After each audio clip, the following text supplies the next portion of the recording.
일본의 수출 규제에 대한 정부 대응을 놓고 여야는 오늘도 공방을 벌였습니다. 여당은 우리 경제가 튼튼하니 힘을 모아 대응하자는 입장이고, 야당은 정부가 해법도 없이 반일 감정만 조장하고 있다고 비판했습니다. 국회 연결해서 알아보겠습니다. 최민기 기자. 네, 국회입니다. 네, 오늘 여야 주요 정당에서 어떤 발언들이 나왔습니까? 네, 더불어민주당은 어제 밝혀진 일본의 화이트리스트 배제 조치가 공포된 데 대해 부당한 조치에 맞서 모두가 단결해야 한다고 밝혔습니다. 특히 불확실성을 키우려는 일본 의도대로 되기에는 우리 경제가 튼튼하다고 거듭 강조하며 성급하게 근거 없는 불안감을 가질 이유가 없다고 다잡았습니다. 민주당 이인영 원내대표는 민관이 총력 대응의 지원책을 마련하는 만큼 우리 경제는 이 상황을 이기고 한층 강력해질 것이라는 데 방점을 찍었습니다. 그러면서 연일 안보 경제 실정을 주장하는 자유한국당을 향해선 국민을 호도해 경제 불안감을 조성하는 데 매우 유감이라고 반격했습니다. 헷갈론에 입각해서 사실을 왜곡하고 우리 국민을 호도해서 경제 불안감을 조성하는 것이라면 매우 유감천만한 일이 아닐 수 없습니다.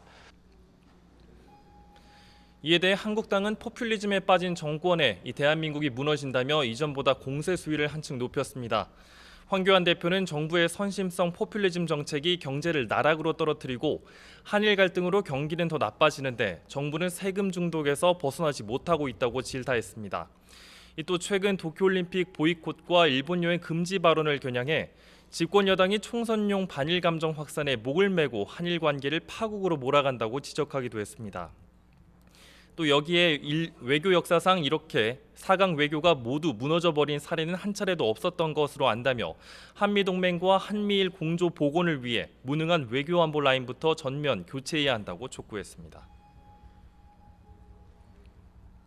총선용 반일 감정 확산에 목을 메고 한일 관계를 아예 돌이킬 수 없는 길로 몰아가는 것입니다. 바른미래당 오신환 원내대표 역시 민주당이 구체적인 해법을 내놓지 못하고 국민의 반일 감정에 기대 상황을 악화시키고 있다고 비난했습니다. 최근 민주당 소속 서울 중구청장이 명동 일대 일본 반대 현수막을 무더기로 내걸었다가 철회해 빈축을 산 것은 그런 문재인 정부의 민낯을 대신 보여주는 것이라고 쓴소리했습니다. 정부와 여당이 엉터리 정책으로 경제를 망친 데 이어 일본과의 경제전쟁까지 중구난방으로 대응해 엉망진창으로 만들고 있다고 비판했습니다. 구체적인 해법은 내놓지 못하고 국민의 반일 정서에 기대서 아무 말 대잔치나 벌이며 상황을 악화시키고 있습니다.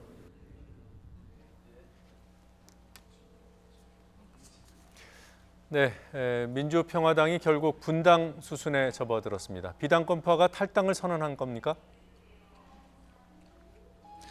네, 그렇습니다. 이 당 진로와 정동영 대표 등 지도부 거취 문제를 놓고 이 당권파와 비당권파가 결국 내용 상태가 분당으로 결론이 나게 됐습니다.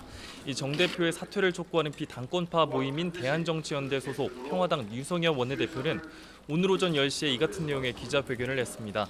이 대한정치연대 소속 의원 10명 모두 탈당하겠다며 탈당 시기는 다음 주 월요일 오는 12일 11시로 못 박았습니다.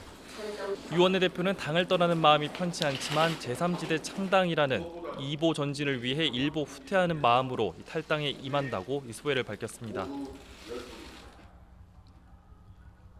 당을 떠나게 되는 마음이 편치만은 않습니다.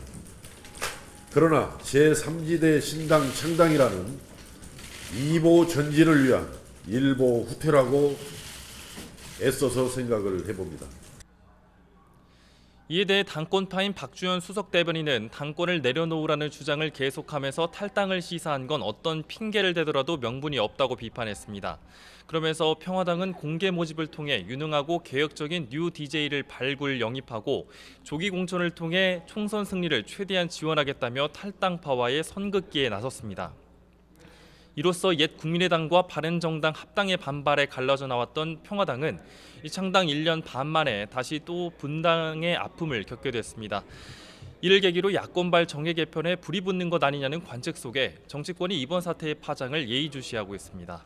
지금까지 국회에서 YTN 최민기입니다.